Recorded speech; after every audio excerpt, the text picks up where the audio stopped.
Esse podcast é apresentado por b9.com.br.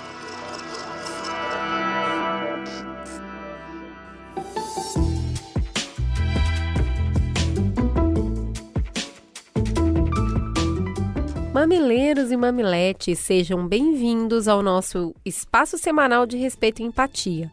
Hoje é dia 27 de agosto de 2020 e eu sou a Cris Bartz. Eu sou a Juva Lauer e esse é o Mamilos, o podcast que fala de polêmica. E hoje a gente precisa que você venha de coração e peito aberto, que o papo tá profundo, tá delicado, tá importante. Vem com a gente. Bora falar dos nossos parceiros do Bradesco? Apesar da nossa vontade de retomar nossas vidas e tocar pra frente, esse processo também envolve muito medo e insegurança. É ou não é, galera? É quase como abrir a porta do castelo após anos dentro da torre, como nos contos de fada. Mas com a diferença de que no mundo real estamos por nós mesmos, mas nunca sozinhos. E isso tem muito a ver com o novo vídeo do Bradesco. #Pronto pra tudo. Uma conversa sobre todas as dúvidas e dificuldades que a gente está enfrentando nessa retomada gradual que está acontecendo. Bora ouvir um trechinho? Um dia depois do outro. Otimismo, incertezas, gente indo pra rua, gente que não parou. Porque quando ninguém sabe o que vem pela frente, é preciso estar pronto pra tudo. Reinvente o futuro. Bradesco. Essa mensagem tá completinha lá no canal do YouTube do Bradesco. E a gente vai deixar o link aqui no post e na descrição do episódio para todo mundo que quiser assistir e saber um pouquinho mais sobre as condições e os produtos que eles estão oferecendo para quem está retomando nos próximos meses. A gente não tem escolha a não ser reinventar o futuro. Vamos nessa.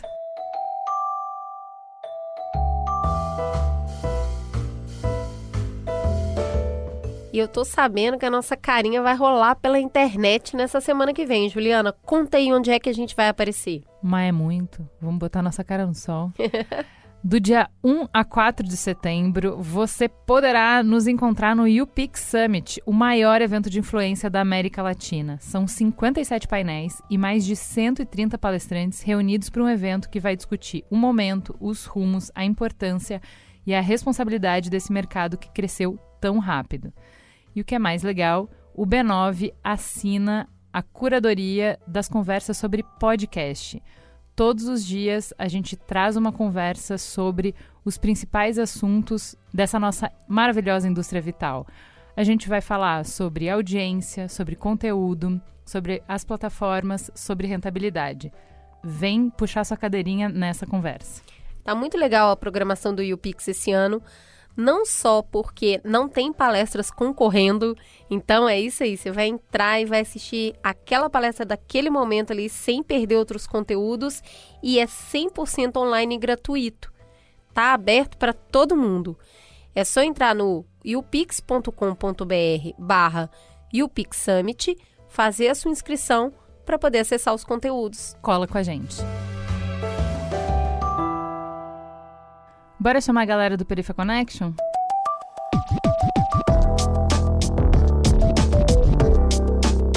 E quem fala é o Jefferson Barbosa, jornalista e integrante do coletivo Voz da Baixada.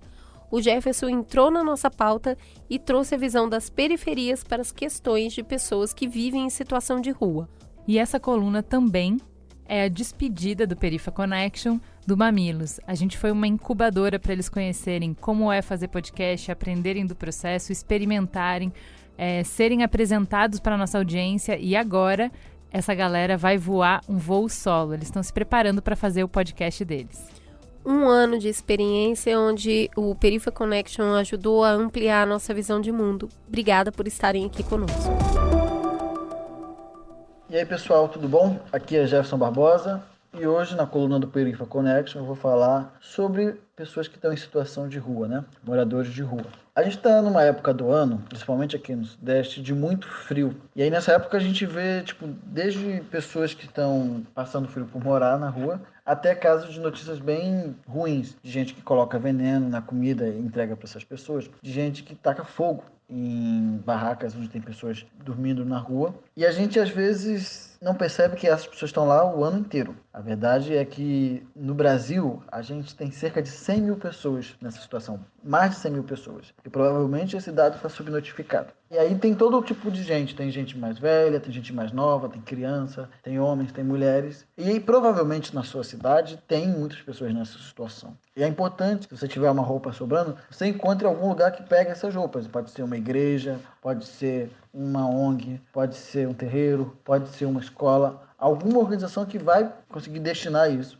Se você não conhecer um grupo, como por exemplo em São Paulo, tem o SP Invisível. Essas atuações, como as que a gente faz aqui, o Movimento Caxias, são atuações que não resolvem o problema. Mas só pelo fato dessas pessoas não serem ignoradas, porque muitas vezes a gente vê elas na porta do metrô e não consegue enxergar ali uma humanidade, enxergar ali uma pessoa, às vezes na verdade a gente sente medo. Essas pessoas, quando a gente faz ações desse tipo, elas se sentem um pouco mais vivas, elas se sentem um pouco melhor, ainda que não resolva o problema. Nesse momento, eu lembro muito do Criolo. Ele tem uma música que fala sobre essa realidade, que retrata essa realidade, que é Casa de Papelão, e que ele relata várias situações. A gente não deve naturalizar situações como uma pessoa buscando comida numa lixeira, ou uma pessoa que precisa se cobrir com papelão. Nenhuma dessas situações, desses dados, devem ser naturalizados ou serem vistos como normais. Seus amigos são um cachimbo e um cão, casa de papelão. E eu chego aqui mais esperançoso do que triste, ainda que a realidade não seja muito boa, que a gente esteja em plena pandemia, que os últimos meses e que os últimos anos para o nosso país tenha sido de porrada atrás de porrada. Mas eu chego aqui também nesse momento para agradecer a Ju, a Cris, a Bia e a toda a equipe do Mamilos, que no último ano abrigou a coluna do Perifa Connection. Então eu agradeço em nome de mim, em nome do Raul Santiago, do Wesley Teixeira, do Salvino Oliveira, da Nina da Hora e da Tux, a Tuane Nascimento, que vocês conheceram na semana passada. O Perifa está encerrando esse ciclo muito satisfeito, porque foi um ciclo que abriu muitas portas pra gente. Foi um ciclo que a gente aprendeu muito, foi um ciclo onde a gente falou de tudo mesmo. Às vezes a gente provocando as meninas, às vezes elas provocando a gente, e onde a gente teve a primeira experiência de falar para centenas de milhares de pessoas por semana. A gente vai continuar caminhando junto, vai continuar fazendo coisas juntos e provavelmente se encontrando por aí, talvez aqui, talvez em outra estação, mas sempre se vendo, sempre se trombando, e que esse caminho seja só o começo de outros grupos, de outros coletivos, de outras vozes plurais, negras, periféricas, que ocupem o Mamilos, que ocupem os outros podcasts da Rede B9 e que ocupem toda a podosfera. Busquem, procurem, a gente está por aí, a gente está falando. Procure nas redes Perifa Connection e acompanhe outros coletivos de mídia e outros coletivos de juventudes periféricas. Um cheiro e muito obrigado. Vamos pra teta? Teta. Vamos começar a conversa lendo o conto Aqueles que Abandonam Homelas. Ele está disponível gratuitamente para leitura através do projeto Cápsula, da editora Morro Branco. Como descrever a população de Homelas?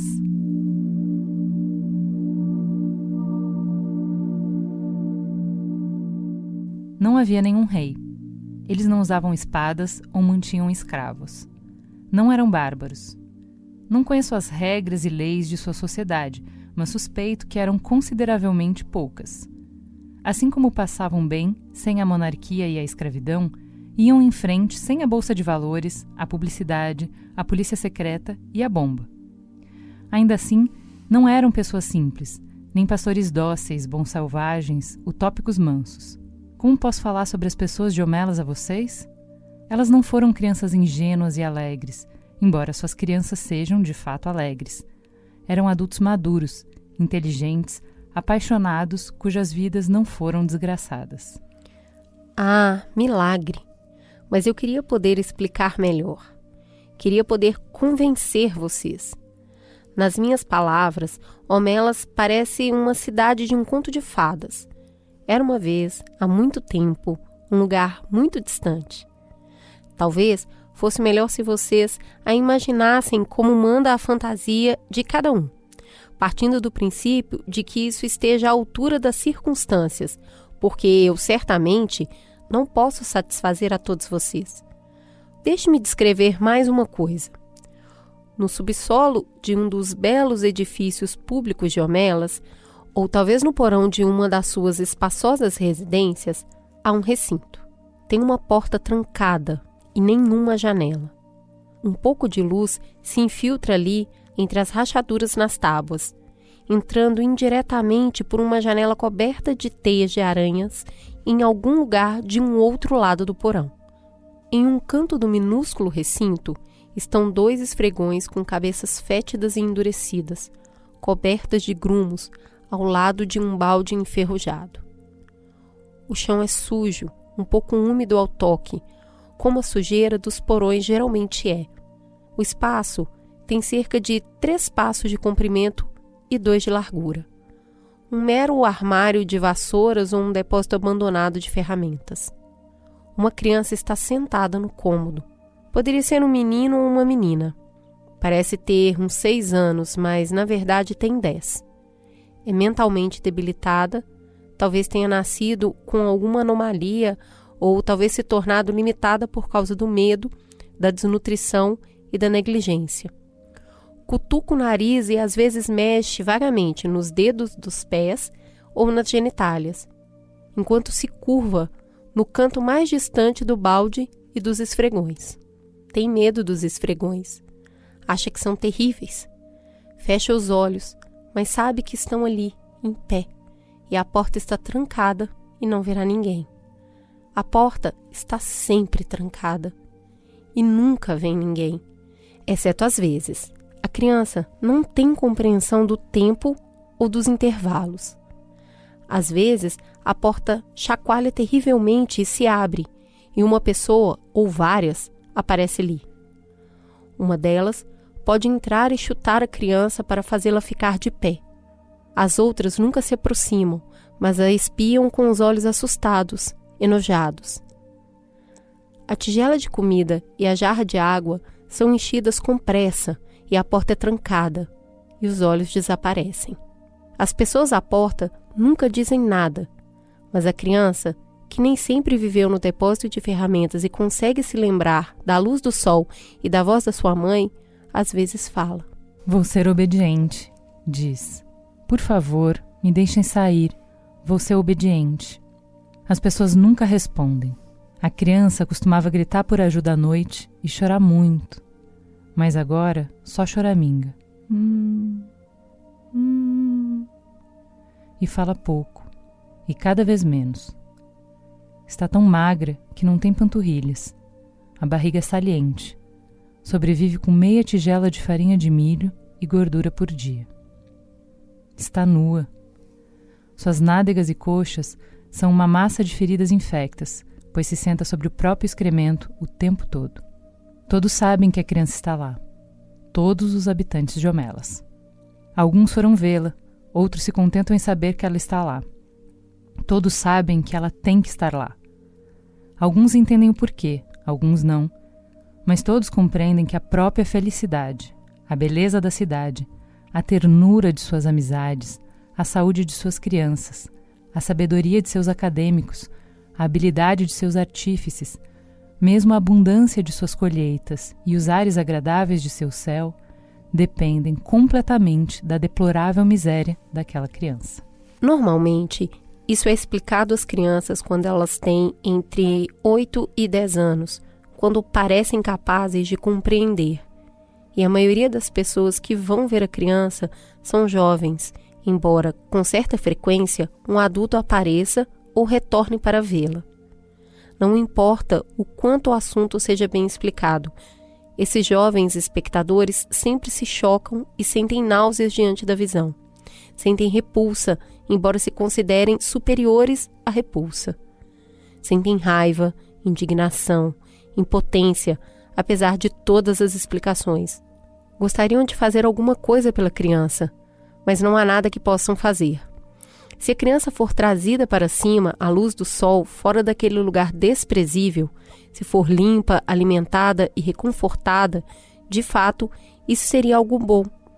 Mas se fosse feito, naquele dia e hora, toda a prosperidade e beleza e o prazer de Homelas feneceriam e seriam destruídos. Eram esses os termos. Trocar todo o bem e a dádiva de cada vida de Homelas por aquele pequeno e único benefício. Jogar fora a felicidade de milhares pela possibilidade da felicidade de um só. Isso seria, sem dúvida, deixar a culpa entrar pelas paredes. Os termos são rigorosos e absolutos. Não pode haver sequer uma palavra afável para a criança. Muitas vezes, quando a veem e enfrentam esse terrível paradoxo, os jovens voltam para casa aos prantos, ou em uma raiva sem lágrimas. Podem remoer aquilo por semanas ou anos. Mas com o passar do tempo, começam a perceber que mesmo se a criança pudesse ser libertada, não se beneficiaria muito da sua liberdade. Um pequeno e vago prazer com o calor e a comida, certamente, mas pouco mais do que isso. Estava muito humilhada e imbecilizada para reconhecer qualquer alegria verdadeira. Passou tempo demais amedrontada para se libertar do medo. Seus hábitos são rudes demais para reagir a um tratamento humano. De fato, depois de tanto tempo, provavelmente se tornaria miserável sem as paredes ao seu redor para protegê-la, a escuridão para os olhos e o próprio excremento onde se sentar. As lágrimas diante da amarga injustiça secavam quando começavam a perceber a terrível justiça da realidade e a aceitá-la. Ainda assim, são suas lágrimas e raiva, a tentativa de generosidade e de aceitação de sua impotência que constituem, talvez, o verdadeiro manancial de esplendor de suas vidas. A felicidade delas não é banal ou irresponsável. Elas sabem que, como a criança, não são livres. Conhecem a compaixão. É a existência da criança e o fato de saberem dessa existência que torna possível a nobreza de sua arquitetura, a pungência de sua música, a profundidade da sua ciência. É por causa da criança que elas são tão gentis com crianças. E agora, vocês acreditam neles? Não são mais verossímeis? Mas há ainda mais uma coisa a dizer, e esta é bastante inacreditável. Às vezes, um dos meninos ou meninas adolescentes que vão ver a criança não volta para casa para chorar ou sentir raiva. Na verdade, sequer voltam para casa. Às vezes, também, um homem ou uma mulher de muito mais idade fica em silêncio por 1 ou 2 dias e depois abandona sua casa. Essas pessoas saem à rua e andam pela rua sozinhas. Continuam caminhando e abandonam a cidade de Homelas, atravessando seus belos portões. Cada um, rapaz ou moça, homem ou mulher, segue só. A noite cai. O viajante precisa percorrer as ruas habitadas, em meio a casas com luz amarela nas janelas, até a escuridão dos campos. Cada um sozinho, vão para o oeste ou para o norte, em direção às montanhas. Continuam.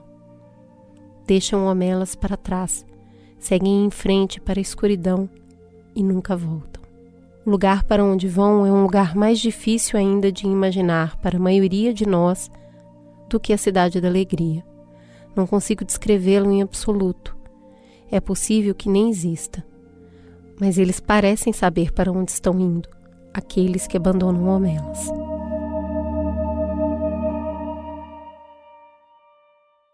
O que a gente costuma chamar de moradores de rua, na verdade é um grupo heterogêneo de pessoas que vêm de diferentes vivências e que estão nessa situação pelas mais variadas razões. Porém, alguns fatores são comuns. A falta de uma moradia fixa, de um lugar para dormir temporária ou permanentemente e vínculos familiares que foram interrompidos ou fragilizados. Não existem dados confiáveis sobre o tamanho da população em situação de rua pelo Brasil. Eles não são considerados pelo censo e as pesquisas apontam números conflitantes em muitos casos. Mas podemos afirmar que essa população está aumentando nos últimos anos. São 24.344 pessoas vivendo nas calçadas de São Paulo. O aumento em relação ao censo anterior de 2015 foi de 53%. Isso que a pesquisa paulistana não incluiu, por exemplo, moradores de barracos ou locações com madeirite. Essa semana, esses cidadãos muitas vezes invisíveis foram notícia quando uma massa de ar frio chegou em São Paulo, provocando temperatura mínima de 8 graus. Pelo menos 5 pessoas morreram em decorrência desse frio. O presidente do Movimento Estadual de População de Rua de São Paulo, Robson Mendonça, é enfático quando afirma que as mortes poderiam ter sido evitadas. Nós culpamos o prefeito e a Secretaria de Assistência Social por não abrir vagas para essa população. Eles continuam tirando barraca, coberta, roupa e dinheiro da população. A manifestação que a gente fez em frente à prefeitura tem o objetivo de parar as ações de zeladoria, de conseguir vaga para esse pessoal em camping enquanto não se arruma vaga e, principalmente, parar com ações de reintegração de posse. Não tem como falar sobre pessoas em situação de rua sem abordar as ações de reintegração de posse, que é quando o poder público usa a força para expulsar moradores de áreas em conflito. Em tempos de aguda crise econômica como enfrentamos, aumenta o número de pessoas que não conseguem pagar aluguel e são despejadas. De março, o início da pandemia, até junho, mais de 15.500 ações de despejo foram protocoladas na Justiça. Nesse cenário, muitas famílias acabam morando em ocupações, como mostrou o Fantástico dessa semana. Você já tinha tido alguma experiência com ocupação antes? Nenhuma. Eu sempre fui, como qualquer outra pessoa, morando de aluguel, trabalhando e tudo mais. O que trouxe vocês pra cá? A pandemia, né? Eu trabalho com música, mas devido ao Covid, todos os tipos de eventos que eu fazia, casamentos, etc., findaram todos. Eu trabalho mais com eventos, com stand, cenografia. A gente foi o primeiro a parar. Minha profissão é manobrista, né? Aí quando começou essa pandemia e começou a afetar essa área também, aí eu acabei sendo mandado embora. Como eles não estão dando trabalho nem nada, não tem como pagar mais aluguel. Vocês chegaram a atrasar muito o aluguel? 6 meses de aluguel. Se a gente for entrar dentro de alguma casa hoje para pagar o aluguel, nós já vai saber que nós vamos entrar dando trabalho para o dono da casa. Essa reportagem contou a história de algumas das 100 famílias que moravam embaixo de um viaduto próximo ao quilômetro 20, na Rodovia dos Imigrantes, um terreno que pertence ao governo do estado de São Paulo, mas está sob concessão da Ecovias. No dia 11 foi realizada a reintegração de posse, destruindo todos os barracos. Vai deixar eu entrar mais dentro do meu barraco lá pra tirar minhas coisas. Eu tenho minhas coisas lá dentro, lá. Se eu perder tudo, eu perdi tudo aí, ó. Perdi tudo, não tenho mais pra onde ir.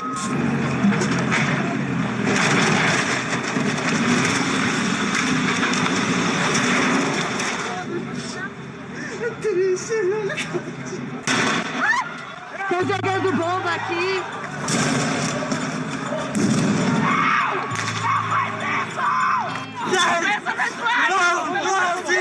Pensando de me mudar. Primeira vez na minha vida que eu entro pra um negócio assim. Isso lá, meu barraco pegando fogo, minha casa. Isso pra mim não é um barraco, isso pra mim é minha casa. A crise habitacional aguda não é um problema localizado de São Paulo. O problema é tão grave que o Congresso está tramitando uma lei para impedir despejos por atraso de aluguel durante a pandemia. O governo Bolsonaro tentou vetar essa lei, mas foi impedido pelo Congresso. Vivemos um momento dramático de profundas tensões que esgarçam a rede de proteção das famílias e da sociedade como um todo, empurrando ainda mais cidadãos para essa situação de extrema vulnerabilidade, chegando a morar na rua. Por isso, é tão importante que a gente rompa o véu da invisibilidade, vença o tabu e converse sobre esse tema. Precisamos ir além dos nossos preconceitos e compreender melhor quem são essas pessoas, que fatores a levam para a rua e, a partir disso, entender como podemos enfrentar esse problema. Para nos ajudar nessa tarefa, a gente traz agora a história do Gabriel Guimarães, ex-morador de rua e dono do restaurante vegano Rumos Gourmet. O restaurante também é aberto a moradores de rua e tem um projeto para distribuir comida gratuitamente para eles. Guilherme nos conta como acabou na rua, como viveu esses anos e como finalmente saiu dessa situação.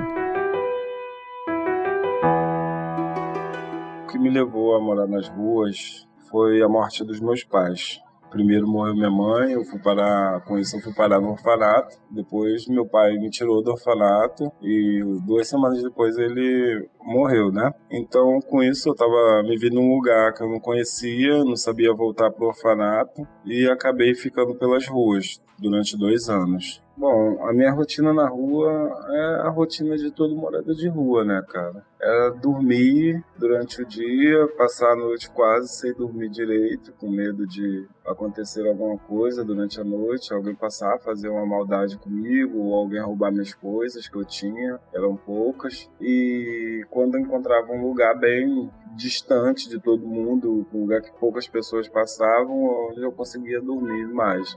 Mas o meu maior medo era esse. Ainda com relação à minha rotina, era basicamente andar pela cidade. Andava catando lixo reciclável para conseguir dinheiro, comer, pedia. E era basicamente isso. Não tem muito o que se fazer quando você está na rua.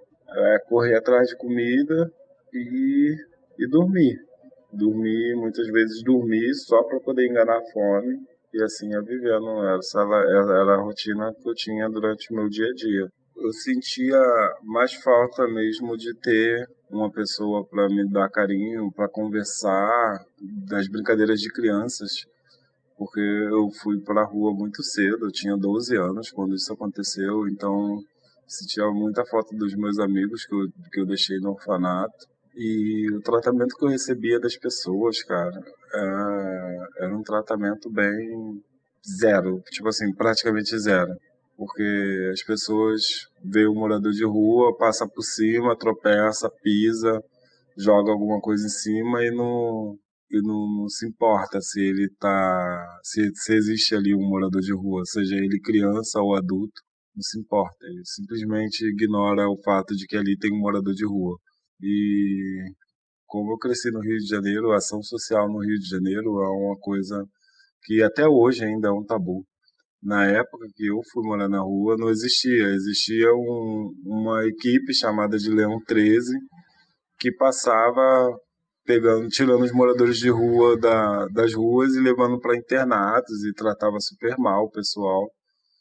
E todo mundo tinha medo de ser pego por essa organização, que é do governo. Não sei se ela ainda existe, mas na minha época ela existia. Então o tratamento era péssimo. Pra você ter noção, eu conseguia comida quando tinha o meu cachorrinho do lado, que era o Rob.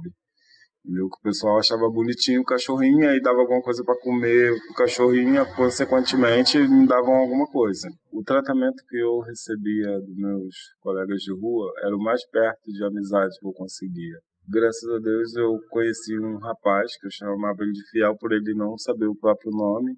E o Fiel, ele foi o meu grande amigo nas ruas. Ele me ensinou a me virar, como conseguir comida, onde eu deveria ir para tomar banho, qual era o melhor lugar que tinha para dormir, o lugar mais seguro. Então, eu posso dizer que o tratamento que eu recebia dos meus colegas de situação de rua é 1000 vezes melhor do que eu recebia de uma pessoa que não estava em condições de rua. Então, o dia da minha saída da rua foram 3 dias depois que o meu amigo Fiel veio a falecer. Como nas ruas o que se aprende é titubear a fome, e a gente fazia muito isso com o uso de entorpecentes, de drogas, então o casaco dele, o cobertor dele estava coberto de éter, e alguém jogou um cigarro pra gente fumar, e esse cigarro acabou pegando nesse casaco, que incendiou ele, foi uma loucura. 3 dias depois eu tive que sair do lugar onde a gente estava, porque não dava para ficar ali onde eu tinha visto meu amigo morrer por causa de fogo, de drogas. E acabou que eu fui andar e tal. E o pai da minha irmã, o pai adotivo da minha irmã, acabou me encontrando na rua, me reconhecendo e me adotou, me levou para casa dele. Foi o que aconteceu. para eu sair da rua foi isso, foi eu ter que sair do lugar onde eu estava acostumado a ficar. Para nos aprofundar nessa questão, a gente chamou para a conversa o Igor de Souza Rodrigues, que foi coordenador da pesquisa de 4 anos que resultou no livro Cidadãos em Situação de Rua, Dossiê Brasil, Grandes Cidades, da Universidade Federal de Juiz de Fora. Ele é doutorando em Ciências Sociais por essa mesma instituição. E a gente chamou o nosso convidado do coração, que já participou de outros Mamilos mandando áudio, e a gente queria muito ter na nossa mesa o padre Júlio Lancelotti, que há décadas atua na cidade com maior população de rua do Brasil, que é São Paulo, no bairro onde essa população se concentra, o bairro da Moca. Ele é uma figura icônica na cidade e no país. A gente admira muito o trabalho do padre Júlio, mas justamente por causa desse trabalho, em cima da hora ele não conseguiu participar. Por quê? Porque ele foi atender pessoas em situação de rua que estavam sendo agredidas pela polícia na Cracolândia. Esse é o padre Júlio, que é pedagogo e presbítero católico e pároco na igreja de São Miguel Arcanjo, no bairro da Moca. O que a gente fez foi mandar algumas perguntas para o padre Júlio para ele complementar a entrevista que a gente acabou fazendo com o Igor. E é com essa conversa que vocês vão ficar agora. Vem com a gente.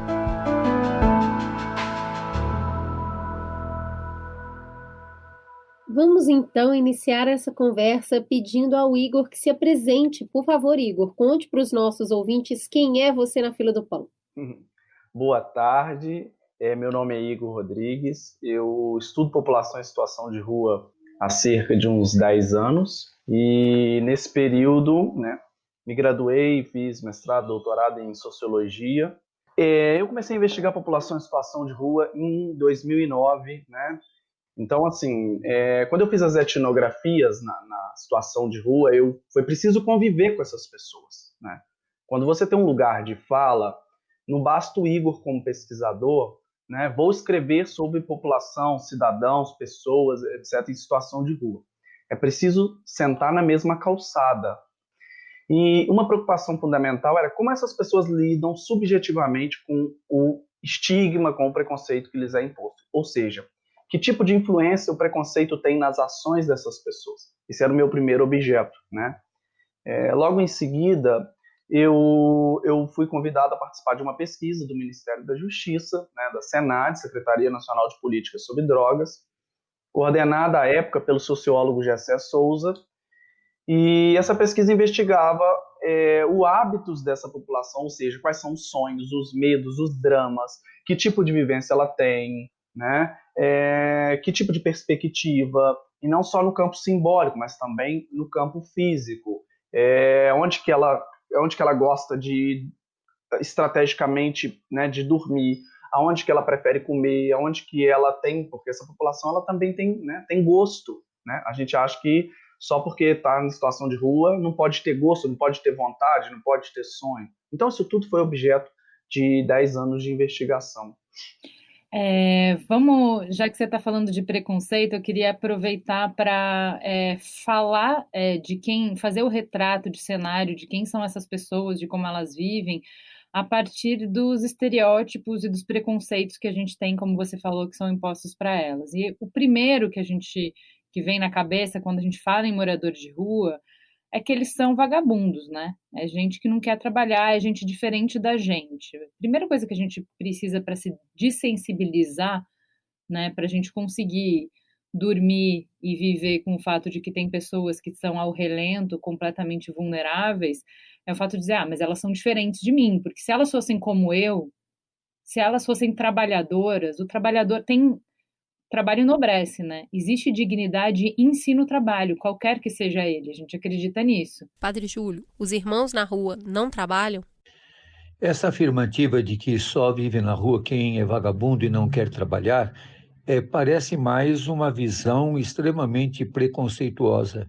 O trabalho é fonte de imensa exploração numa sociedade capitalista como a nossa e dentro do modelo neoliberal.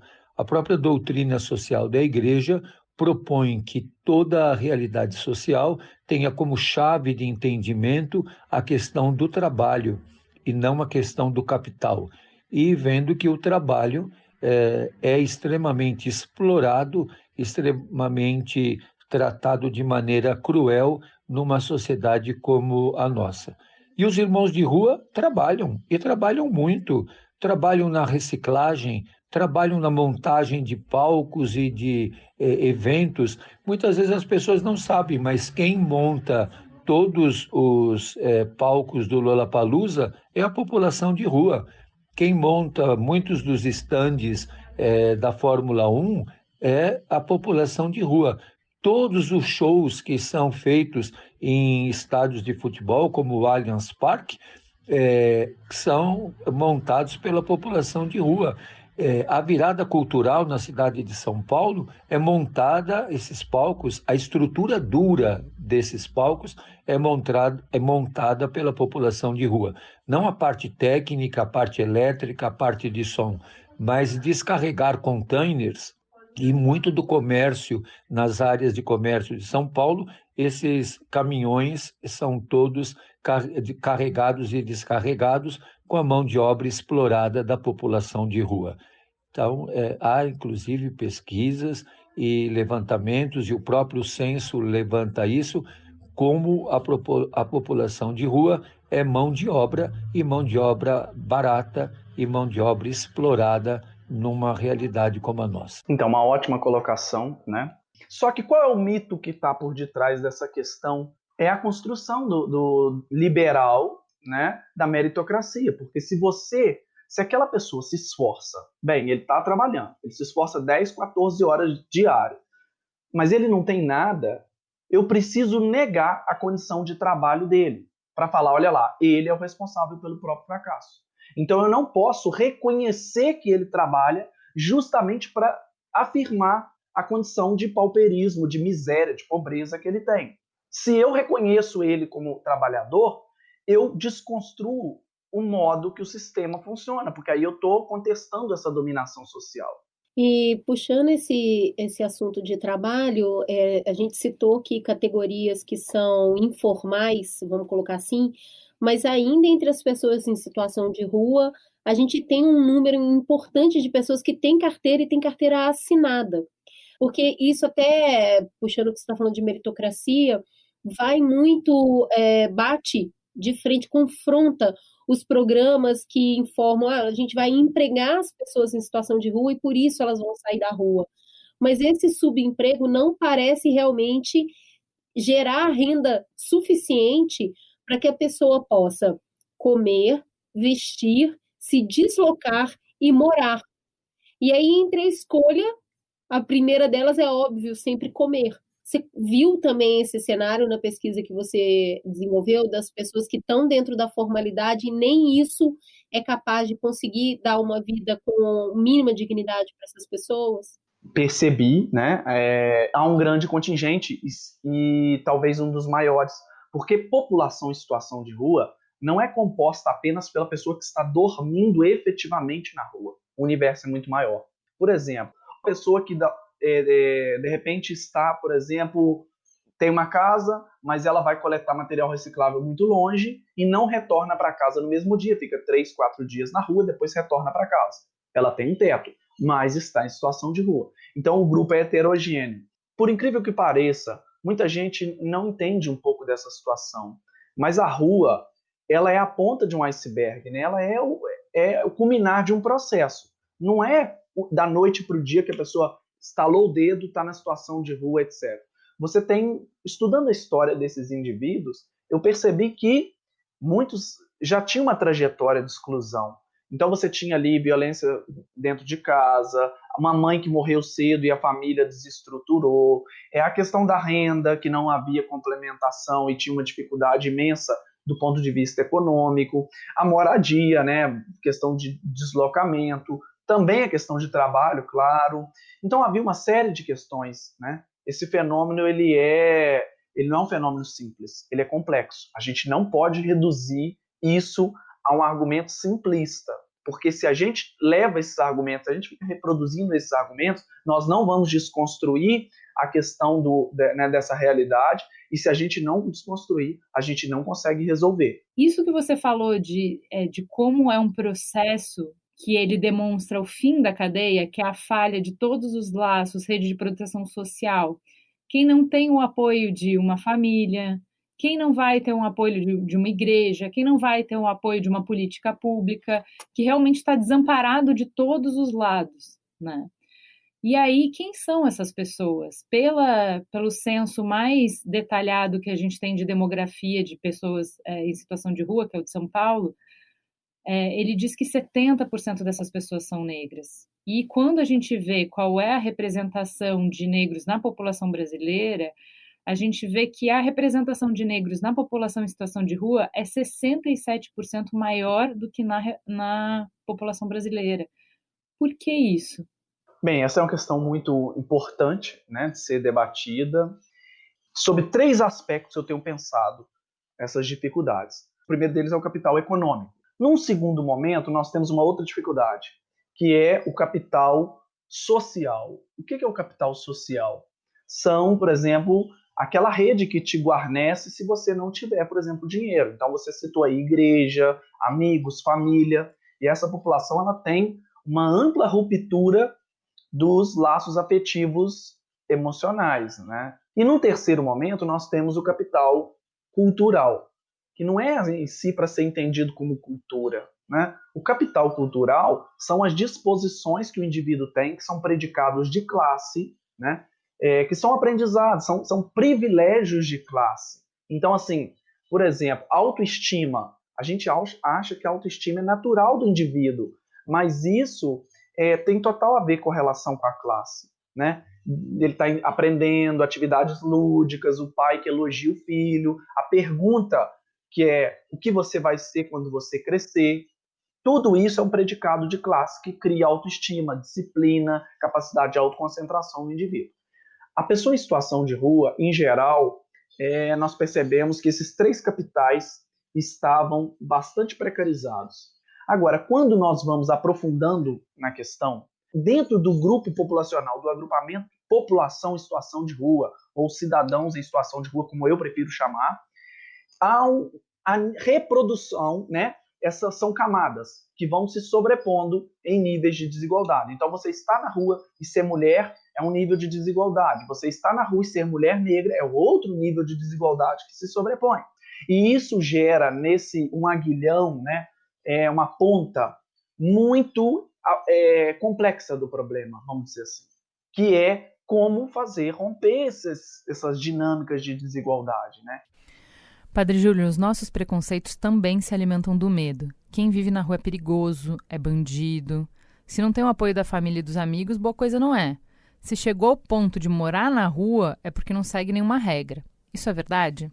Essa questão do preconceito que alimenta o medo é uma forma de higienismo, é uma forma de destruição e uma forma que paralisa nossos contatos e a vinculação com a população que está na rua. Dizer que todos que estão na rua são perigosos, são bandidos, isso é uma assertiva, parece mais de justificativa da repressão e de ações higienistas. A população de rua reflete tudo o que existe na sociedade.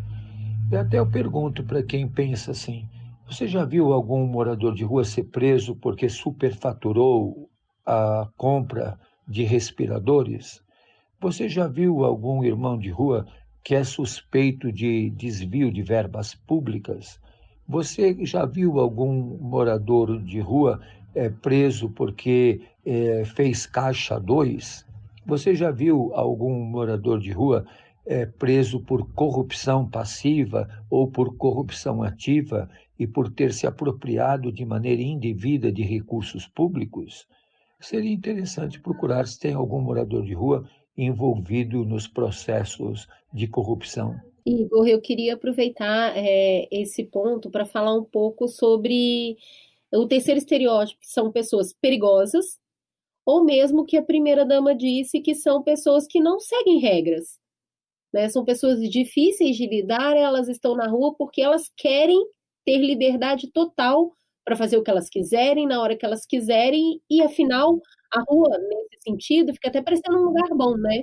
Eu nem quero sair daí porque é um lugar que eu tenho total liberdade para fazer o que eu quiser. Dentro da pesquisa que vocês fizeram, como que esse tipo de estereótipo se confirma ou se contrapõe?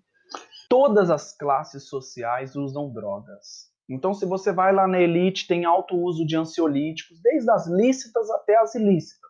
Então, tem ansiolíticos, tem anabolizantes, esteroides de academia, tem êxtase nas baladas eletrônicas e raves, etc. E tem uso de cocaína em altos, né, condomínios de luxo, etc. E tem também as drogas, o álcool, o crack e as outras drogas demais. Então, não é só uma camada, né, social que utiliza a droga. Né? Então, esse seria uma primeira começo de conversa sobre essa questão, né, sobre essa questão da periculosidade. Segundo, a gente vê essa coisa de eles não querem sair da rua. Né? Nas entrevistas que a gente fez, como é que você mapeia se eles querem sair da rua? Assim, isso é feito através de entrevista, tá? A gente não pode falar por essas pessoas. Afinal, eles querem ou não sair da rua? Quem é que tem que dizer isso? São eles. Porque senão fica... o Igor, como cientista, eu não posso manipular os dados ou então fazer uma coisa maniqueísta e inventar. Eles não querem ou querem sair da rua. Né? É como se eu fosse... Ou colocar condições impossíveis, né? É tipo assim, Juliana, é simples, é só você me dar seus filhos e aí você pode, sei lá, por hipótese, subir na carreira. Aí eu falo, não aceito dar meus filhos. Bom, a Juliana nunca quis subir na carreira. Na verdade, a porta está aberta para todas as mulheres. Mas aí fica querendo ter filho e ainda quer ter carreira, aí começa a ficar complicado. Então, mulher não quer ter carreira. Para chegar no alto escalão, era só não ter filho. Mas elas insistem. Perfeito, Juliana. Que, na verdade, são chamadas políticas de alta exigência. Né? Ou de exigência impossível, vamos dizer assim. Né? Então, quando você tem a questão afinal, você quer sair da rua ou não quer? Então, quando a primeira-dama ela usa esse discurso que eles não querem sair da rua, é um discurso manipulador. Por que é um discurso manipulador? Porque ela não foi lá perguntar para ela, não fez uma amostra, ela não coletou dados, ela não foi lá perguntar qual era o sonho dessas pessoas.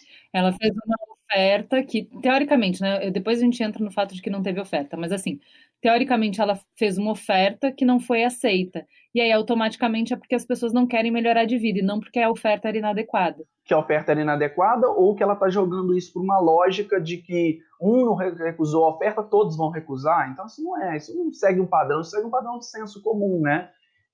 Então, assim, fica manipulador. Seria o Igor falar de índios trobriandeses sem ter ido na ilha de Trobriand. Então, não adianta, não dá para manipular os dados é um pensamento muito redutor. E outra, a gente tem que pensar o seguinte, como eu comentei, não é porque essas pessoas estão em situação de rua que elas não têm, né, não têm gosto, não têm preferências, não querem alguma coisa. Por quê? Porque a dimensão de precariedade social não pode impedir jamais a questão da cidadania. Por mais que a pessoa seja pobre, miserável, paupérrimo, por mais que a pessoa... Isso não pode... a gente não pode pensar uma questão de quanto de direitos, né, a partir do critério econômico. Então, esse é um primeiro ponto. E nós fomos a campo entrevistar as pessoas que estão em situação de rua. Foram várias cidades que a gente pegou. E uma das perguntas que compõe esse diagnóstico desconsidere, a pergunta era mais ou menos assim, desconsidere o que você vive hoje. Agora me fala um sonho. Né? Era mais ou menos assim. Porque se você parte da realidade para sonhar, aí você já fica limitando o seu sonho. Então, se você já sabe assim, eu não vou sonhar em ser um astronauta, porque eu já sei que, né, a minha vida como é, e aí eu não vou sonhar em ser um astronauta. Então, a gente falava assim, desconsidera o que você, né, desconsidera essas questões que você comentou com a gente aqui agora, e traz um sonho seu aqui, me conta um sonho. E aí eles falavam coisas assim, né, não, eu queria, por exemplo, eu queria poder estudar, voltar para eu queria sentar numa cadeira de escola para ver como é, né? Então, assim, às vezes nem é voltar, porque a gente fala assim, ele quer voltar para a cadeira de escola. Muitas vezes ele nem foi, tá? Então ele falava assim, eu queria sentar numa cadeira de escola para eu ver como é. Teve um que nós estávamos e ele falava assim, eu queria ser juiz, porque ele falou assim, eu queria ser juiz. O outro falou assim, nós perguntávamos, e ele falava assim, não, eu queria voltar no tempo. Tinha isso, tinha todas essas questões que apareciam, né? Eu queria ter eu queria ter um conforto, eu queria ter uma casa, eu queria poder ter uma... Então, eles tinham diversos sonhos. E uma pergunta que a gente fazia como você se vê daqui 10 anos? Né? Então, era uma outra pergunta do diagnóstico. Todas essas perguntas, elas apontam para o seguinte fato. É uma população que, embora tenha várias dificuldades, inclusive, né, da materialidade, etc., simbólicas, na vivência cotidiana, é uma população que sonha em sair da rua, né? Porque esse diagnóstico nosso, ele não foi um diagnóstico essencialmente quantitativo, né? Foi um diagnóstico qualitativo. Então, nós estávamos preocupados em saber, afinal de contas, quem são cidadãos em situação de rua, para compreender essas pessoas mais do que como munícipes, né? Como alguém que está em São Paulo, mas como brasileiros, né? É uma população que tem que ser agrupada enquanto cidadãos do Brasil, né? Então esse é um ponto que eu acho importante ser tocado. Padre Júlio, existem abrigos suficientes para dar conta de todas as pessoas em situação de rua? Os abrigos, não é que eles são suficientes ou insuficientes, eles são inadequados. A população de rua não é carro precisando de vaga. Quem precisa de vaga é o carro no estacionamento. A população de rua, como todos os seres humanos, precisam ter um espaço, ter um lugar que tenha sentido, que tenha significado, que seja afetivo, onde ele possa viver, partilhar, onde ele possa amar e ser amado, onde ele possa partilhar o pão em cima de uma mesa do lado de um fogão, de preferência numa copa do lado de uma cozinha, e que ele possa ir depois para o quarto, dormir na sua cama com quem ele quiser. Então, assim tem que ser a vida. Abrigos suficientes nunca vão dar conta, porque eles são inadequados.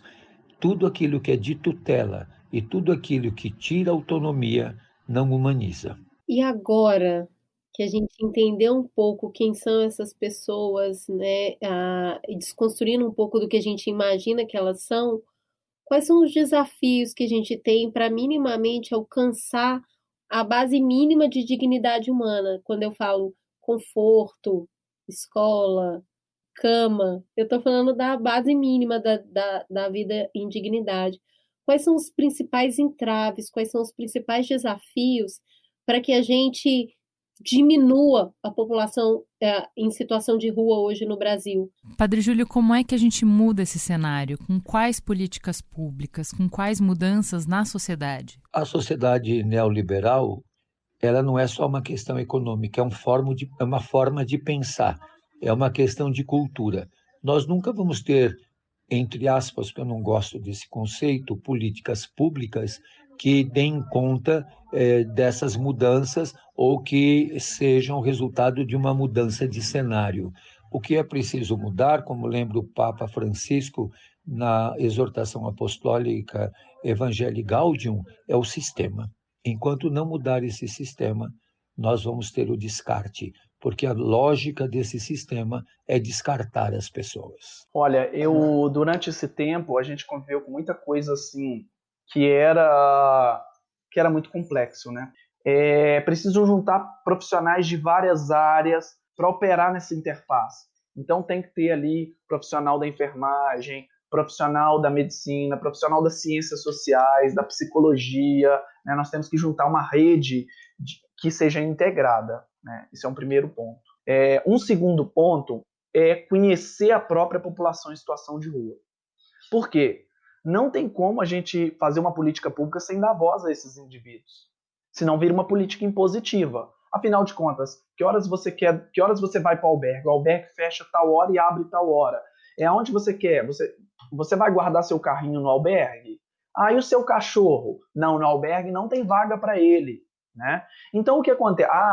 Você quer entrar no albergue? Entra, mas deixa seu cachorro do lado de fora. Você quer entrar no albergue? Entra, mas deixa a sua mulher vai para outro lugar, né? Então, primeiro nós temos que solucionar um pouco dessas contradições das políticas. Porque no mesmo tempo que a política pública fala em promoção de laços afetivos, da gente tentar criar laços afetivos sociais, né, para essas pessoas, na hora de dormir, muitos albergues, não tem albergue para casal em muitas cidades, em muitos lugares. Então, olha, promove os laços afetivos. Na hora de dormir, vocês separam. Afinal de contas, que casal não é coisa de outro mundo, que casal que não quer dormir junto, né? Que pessoa que não quer o seu pet, o seu cachorro, o seu animal junto de si ou com a segurança também resguardada. Alguém com sã consciência em São Paulo, por exemplo, deixaria o animal solto na rua e iria para o albergue? não faria isso. As pessoas têm afetividade. Então, em princípio, a gente precisa solucionar esses conflitos. E ouvir essa população. Como é que a gente soluciona esses conflitos? Tem que ouvi-los. A pandemia, ela coloca em xeque algumas questões, né, sobre essas políticas públicas, mas foi preciso a gente esperar até uma pandemia, né? Então, assim, quanto tempo a gente teve que esperar para entender, todo esse fenômeno da pandemia, para entender que a população em situação de rua, né, que eu chamo de cidadãos em situação de rua, porque eu acho que reforça essa noção de direitos que eles precisam, para entender que essas pessoas não tinham acesso a questões básicas, como lavar as mãos. Foi preciso uma pandemia dessa magnitude para a gente entender que essa população não tinha onde lavar as mãos, não tinha onde tomar um banho, né?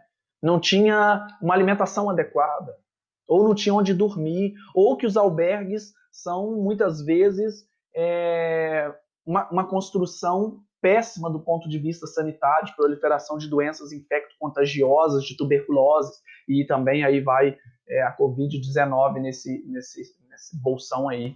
Então foi preciso a gente esperar isso, né? Foi preciso a gente esperar um inverno rigoroso, uma massa de ar polar, para a gente ver que essas pessoas sentem frio, né? Então quanto tempo a gente vai precisar esperar para ver que as políticas não têm dado certo, para ver que a gente tem tapado o sol com a peneira, né? Jogado a sujeira para debaixo do tapete, fingindo que as coisas têm dado certo, né? Enquanto, na verdade, a realidade está muito mais problemática do que isso. Então, eu acho interessante que você traz a necessidade de fazer investimentos estruturais, que você fala de fazer uma pesquisa para fazer um diagnóstico eficiente, fazer uma política pública que parta do conhecimento profundo dessas pessoas e dos fatores complexos e multifacetados que levaram elas até a rua, para que se possa oferecer respostas também complexas, mas tudo isso demora.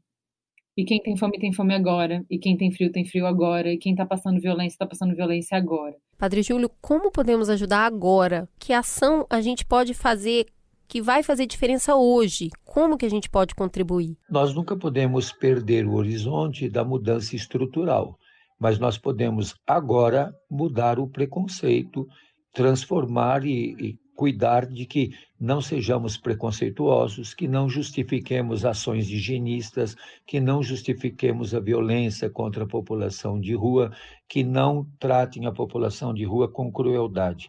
Isso todos podemos fazer e não vai custar nada, a não ser você mudar o teu ponto de vista. Como diz o Leonardo Boff, todo ponto de vista é a vista a partir de um ponto. Comece a enxergar o mundo a partir da rua.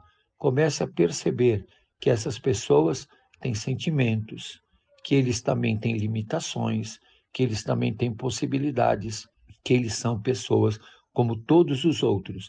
Eles estão vulnerados, massacrados, submetidos a uma ordem injusta. Todos nós temos que ser aliados para mudar essa ordem injusta que massacra a vida dos mais fracos e daqueles que estão indefesos.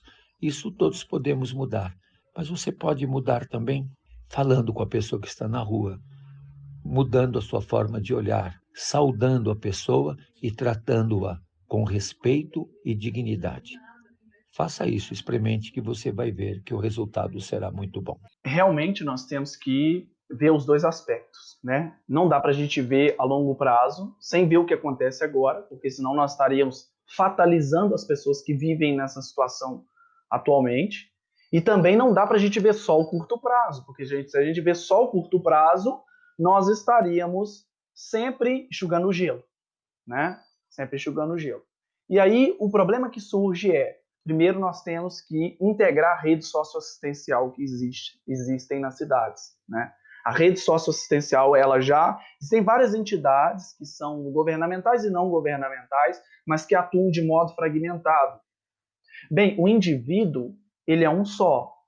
Então, assim, não tem como a gente pensar saúde sem pensar alimentação. Ou não tem como a gente pensar saúde sem pensar moradia, ou sem pensar a questão de dormir, né? De ter um amparo para dormir. Então, essa rede, ela tem que ser, ao mesmo tempo, capilarizada, mas ela tem que integrar. Então, o CAPS tem que conversar com o albergue, que tem que conversar com o centro pop, que tem que conversar com as instituições não governamentais, né? A Pastoral do Povo de Rua, a Rede Rua, etc. Então tem que haver um diálogo entre essas instituições. Nós temos que oferecer também uma ampliação da rede socioassistencial, não basta operar com o que tem está sobrecarregado, né? Então nós temos que ter, do ponto de vista emergencial, uma ampliação dos serviços oferecidos à população em situação de rua e serviços modernos. Não adianta a gente pensar mesmo para o agora, não adianta a gente pensar no mais do mesmo e reproduzir, porque essa política ela já esgotou, viu que não está dando certo, né? Então são várias as questões que esbarram numa fragmentação tanto das políticas quanto da rede governamental e não governamental, né? Precisa integrar essa rede. A rede tem que conversar, inclusive, com essas pessoas. Igor, muito obrigada. Foi incrível, assim, você fala com muita paixão pelo tema. Dá para ver que isso faz parte do seu dia a dia, que é uma coisa que todo dia você está revendo, está construindo. Eu tenho um ponto muito importante que eu queria salientar dessa nossa conversa, que é a importância das universidades públicas como pesquisadoras da nossa vida social e dos fatores que a gente precisa melhorar no Brasil, né? Então, assim, o que faz um sociólogo? O Igor está aqui para falar o que faz um sociólogo, que é uma área que a gente costuma falar tão pouco no Brasil, não entende muito bem o que faz, e que bom poder trazer uma pessoa dessa área para vir aqui explicar a importância que existe em ter esse olhar da sociologia dentro da sociedade para entender a complexidade, né? Que eu gosto muito disso que você fala. Não vou te dar nenhuma resposta fácil, simplesmente porque ela não existe, né? A gente está falando de sociedade. Então, muito obrigada pela sua dedicação ao tema. Eu espero que a gente possa voltar em outro momento, trazendo novas políticas públicas que sejam mais consistentes, perenes e integradas, para a gente conseguir, eu nem vou falar resolver, mas para que a gente possa conhecer e começar a tratar esse problema com a dignidade e a visibilidade que ele merece. Eu agradeço, né, o convite, né? E quando eu, né, me formei, etc., e eu me formei numa universidade pública, e de uma certa forma, esse retorno, esse feedback, né, para a sociedade das universidades é super importante. Nós temos que ter esse compromisso social. Eu não estou aqui para confiscar protagonismo da população em situação de rua, porque o protagonismo é dessas pessoas, né? Nós temos que dar voz política para essa população. Mas, enquanto pesquisador, eu reforço essa bandeira, reforço essa luta, né? Participo e me faço como um instrumento, um mecanismo para dar voz a essa população. Então, eu agradeço o convite, né? E estaremos em outras oportunidades, quem sabe, juntos. Farol Aceso. Então vamos pro Farol Aceso. O que você indica, Cris? Bora. Eu vou indicar um filme de 2009, tá? Daquele cara que a gente aprendeu a amar, chamado Rick Gervais.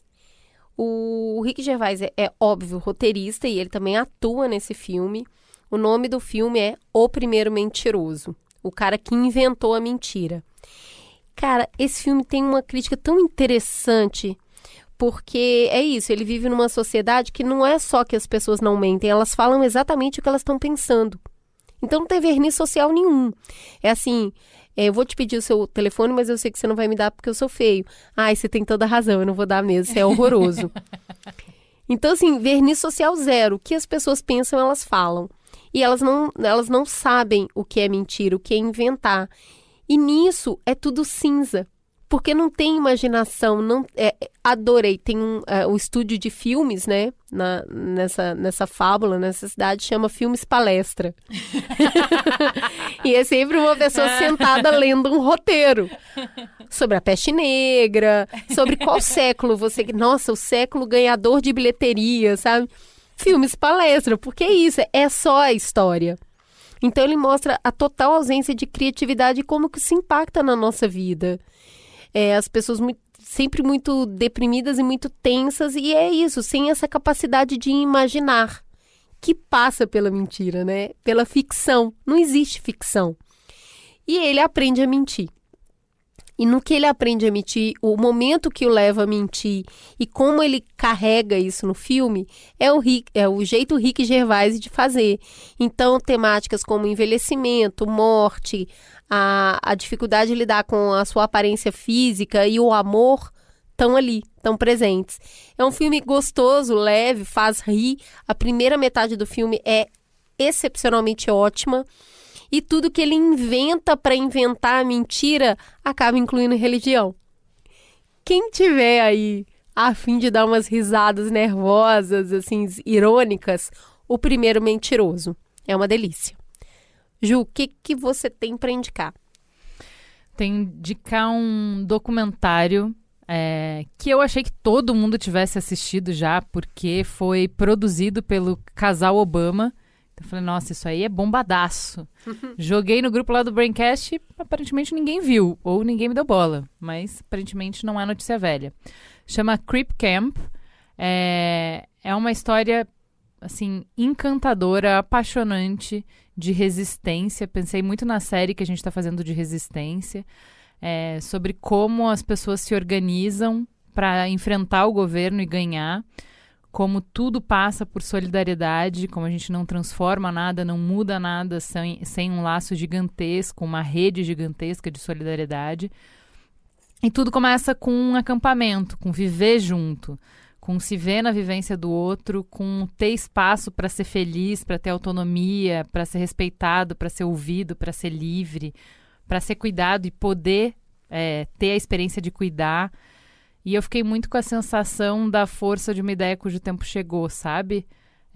De como, na hora parece, não sei se é o storytelling, o jeito de contar a história, que vai mostrando uma coisa encadeada na outra e uma série de entre aspas, coincidências, de sortes, de momento certo mesmo, de amadurecimento da ideia, para formar uma comunidade que tenha força para resistir, que tenha determinação e que receba ajuda de muita gente para transformar a realidade. É um documentário, um filme lindíssimo, lindíssimo, chama Creep Camp, tá na Netflix. Boa! E vou indicar uma outra coisa, uma coisa rapidinha, é uma dica para escutar no Spotify. Eu já estava no rehab de Hamilton, já estava conseguindo escutar outras coisas. E, de repente, na minha Descobertas da Semana, o Spotify me faz a sacanagem de mandar a Hamilton Mixtape, que é nada menos do que Regina Spektor, Sia, Alicia Keys, Ja Rule, Jill Scott, John Legend, The Roots, uma galera sensacional interpretando, fazendo novas versões das músicas do Hamilton. É incrível, vai lá conferir, chama Hamilton Mixtape. De nada. Vamos pro recado de um anunciante? Esse momento é muito meu, Cris Bartz, meu e de todo mundo que tá no Clube dos Notívagos da Quarentena. O livro é o meu melhor companheiro nas noites insones, eu já contei aqui, e eu vim trazer um jeito muito prático e delicioso de renovar sempre o seu estoque em casa.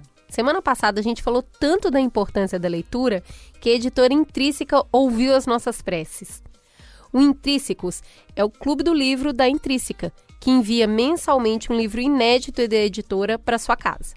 Eu amo, tá? Porque o livro vem sem a capa, uma capa especial, você se sente muito exclusiva. Muito. Eu tô com um livro do clube para ler lá em casa, o livro Adultos, da Emma Unsworth. Então já aguardem que daqui a pouco vai virar um farol aceso. Não, e esse livro chegou pra gente porque nós somos intrínsecas.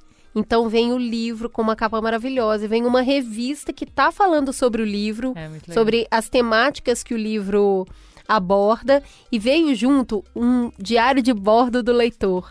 É um caderno, parece um livro, com uma capa lindíssima, super colorida, com todas as folhas em branco. Quem sabe para você anotar os insights que o livro te dá ou escrever o seu próprio livro. Achei linda a surpresa. Quem assinar o clube até o dia 31 de agosto vai receber a caixinha misteriosa de setembro, com um lançamento delicioso que já até teve anunciada a adaptação para o cinema com a Rachel Brosnan de Marvelous Mrs. Maisel. Vem romance do bom aí, hein? E além do livro e da versão exclusiva, é o que eu falei. Não é só a nossa caixa que chegou toda robusta. Toda a caixa vem com uma revista que vai expandir o universo literário. Vem um postal, um marcador de livro e um brinde. E assinante ganha também acesso a um portal Mara, que tem artigo, entrevista e tudo que um Bocaholic tem direito. Tá bom ou quer mais? Ó, toma mais. Para comemorar sua assinatura, a Caixa de Setembro vai chegar na sua casa com um livro extra ainda por cima. Vem pro clube, gente. O link para assinatura tá aqui na descrição do episódio e boa leitura. Fala que te escuto. Bora pro Fala que eu te escuto. No Twitter você segue a gente no @mamilospod, como fez o Wallinson Abad. Acordei, arrumei a cama e limpei a casa. Tomei um café enquanto terminava de ouvir o Mamilos. Descobri uma leitura nova. Olhei no estante e vi que eu até já tenho o livro. Eita! Tudo que a gente precisa é tempo para viver um pouco. Legal. A Gabriela disse: como profissionais empenhados em promover a leitura e acesso à informação, eu sempre sinto falta da presença de um bibliotecário quando alguém fala do tema como o desse podcast. Fica a dica para o próximo. A Mandita disse: gente, o último podcast do Mamilos, O Prazer e o Poder da Leitura, tá uma coisa linda. Recomendo a todos que quiserem ficar de coração gordinho. O Leonardo Reunquel disse: escutando o Mamilos e me perguntando em que momento que o Léo adolescente, que lia muito, parou de ler, comprar livros e consumir histórias. Já me programando para começar a ler novamente. Ai, que massa. Pô, Léo, mas aí é covardia. Comparar com o tempo que a gente tinha na adolescência para ler, né? Sacanagem. No Instagram, você pode nos seguir também no @mamilospod. Tem muito conteúdo gostoso. Tem as lives para você sextar com a gente, que tá uma delícia. E eu amei um conteúdo que a equipe fez, que era para você indicar o seu livro preferido. Eu peguei várias dicas dali, já tô indo atrás dos livros. Aguardem que meu farol aceso vai vir direto de lá. É a curadoria dos mamileiros. Entrem nesse post, tem umas 200 dicas, muita coisa legal. Você pode fazer como a Samba Insta, que disse: no filme Meu Nome Não é Johnny, João tem um colega na cadeia que diz que não consegue ler. O João, que está lendo um livro, diz pro amigo que todo mundo consegue ler. Tem só que achar um livro que caiba na cabeça dele. Quando a gente encontra os livros que cabem na nossa cabeça, eles se tornam parte da gente. Obrigado pelo lindo programa. Adorei essa citação. O Diogo DTS disse: episódio para ouvir com alguém junto, seja ao lado ou numa chamada, para deixar a dona Jacira do bar a cabeça, a consciência, o coração. Um papo cheio de pontas para puxar depois. Que episódio incrível, construtivo e reflexivo. 10 de 10. Muita gente falando da dona Jacira. Muita. Chuva de amor para dona Jacira. A Eloy Queda falou: amei antes, durante e depois. Esse episódio parece que foi feito para mim. Vivo tentando explicar para as pessoas por que eu gosto de ler e por que eu leio tanto, mas nunca consigo fazer elas entenderem. Agora eu vou passar a mandar esse episódio para elas. Obrigada, meninas. Muito bom. A Karen Navelli disse: Dona Jacira é um livro vivo. Eu amei demais essa presença mágica. Presença mágica define bem, Dona Jacira. Livro vivo também. Eu achei interessante que várias pessoas se surpreendendo com o plot twist carpado dela ser mãe do Emicida lá no final do episódio, muito bom, né? Muito bom. É isso, Cris. Temos um programa? Temos um programa. Fica a gostosa sensação de mais um Mamilos no ar. O Mamilos é uma produção do B9. A apresentação de Juva Lauer e Cris Bartz. A coordenação geral é de Carlos Merigo, Juva Lauer e Cris Bartz. A direção criativa e edição é de Alexandre Potashev. A produção de Beatriz Fioroto, apoio à pauta de Jaqueline Costa, trilha de Andy Lopes, identidade visual de Bárbara Seward, coordenação digital de AG Barros, Pedro Estraza, Lucas De Brito e Iago Vinícius, atendimento e comercialização Raquel Casmala, Camila Maza e Thelma Zenaro. Mamilos, jornalismo de peito aberto. Aberto. Aberto. Aberto. Aberto. Aberto. Aberto. Aberto.